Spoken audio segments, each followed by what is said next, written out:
Hi, I'm Matt Damon. I'm Nicole Holofcener. And Affleck. We wrote The Last Duel, and today we're going to be looking at part of the script. My fate and our child's fate will be written not by God's will, but by which old man will tire first.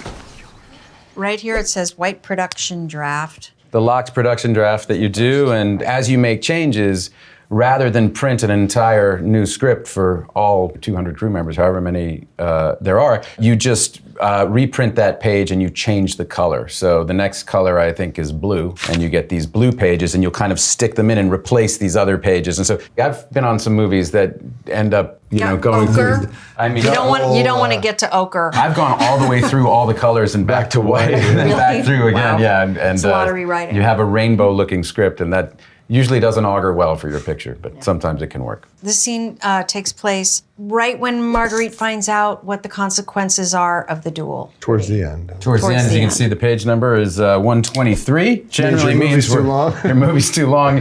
You generally want a script to be 120 pages. Total. And it's not over. And this movie's not over. We still have to fight a duel. So actually, when we wrote Good Will Hunting, we could not get the script shorter than 145 pages, and we totally cheated the margins to get it to be 127, and they never caught us. But we knew some of the dialogue would go really They're fast. onto that so. trick now. It They're turns onto out that. the studios They have actually measure mandated them. fonts Yeah. and They do. margins. So we, with the mandated fonts and margins, we're at 123 at this pivotal scene. Couldn't veil the back. This is a character who hasn't really been able to assert herself, starts to really assert herself. My fate and our child's fate will be written not by God's will, but by which old man will tire first. And this is a pretty confrontational scene with her husband, the character that I play, where she's just being really attacked by all these men. And my one takeaway is she found Adam's character handsome. So rather was That's the crime here. So that's just been revealed that she's going to be burned at the stake if I lose the duel. But that's not what's important. He doesn't care. You knew what would happen to me should you lose this duel.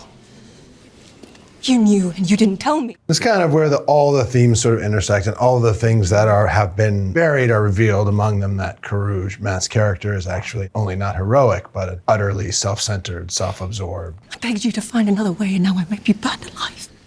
I am risking my life for you. The story's told through three perspectives, two male perspectives that Ben and I worked on, and then one female perspective that Nicole did. And once we did the drafts, we put them together and we all worked together on it. But we were very much adapting Eric Yeager's book. And so in a way, Ben and I, wrote an adapted screenplay, and Nicole wrote an original, because when she did her pass on Marguerite's character in the third act, she had to invent a lot of that stuff. I've never collaborated on a movie with anybody else. I've always written them by myself. So this was a first, and it was more fun, let me tell you, sitting in my house writing alone. Initially, I was going to play the part opposite Matt in The Duel. And then when the practical fact of shooting and Ridley's availability and the history of people knowing that Matt and I have known each other for a long time and are friends, and it might be distracting from the central story. And we got Adam Driver to do it, and he's spectacular. I couldn't think of a better actor to play the part. I think the benefit of playing these parts is that, if we're stuck, we sit there and we just get up and start to act it out. And if Nicole goes, that sounds really stupid, then we try to figure out something else. We probably read through it a few times, and I'll put in our 2 cents after, I guess. You reading it, you might say, well, I want to say this instead of that. We try to adhere pretty closely to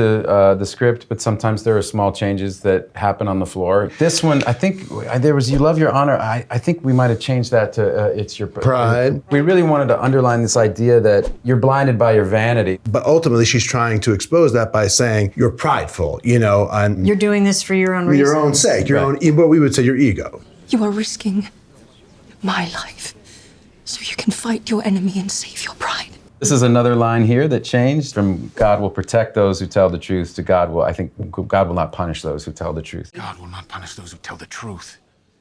I don't know why we changed that. That must It's one of those that can just happen, because you think you have it memorized and you say it one way, and that doesn't turn out to be the exact way it's written, and nobody corrects you. Sometimes you see it up on its feet with everything happening, and things change in that moment. And they never even Ridley get might have written an down. idea. It's obviously a director's medium. So if the director says, "Say this instead," that's when a push comes to shove. That's what you're going to say. But I can't remember if Rid changed that, or if we changed it, Or if you failed to remember. or if I failed to your memorize lines. my own lines.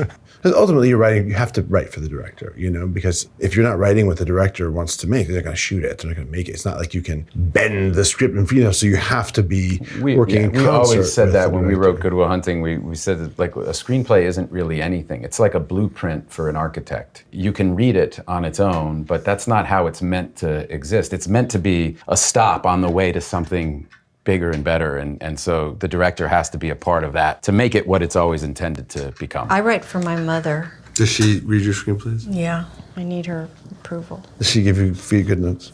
Sometimes.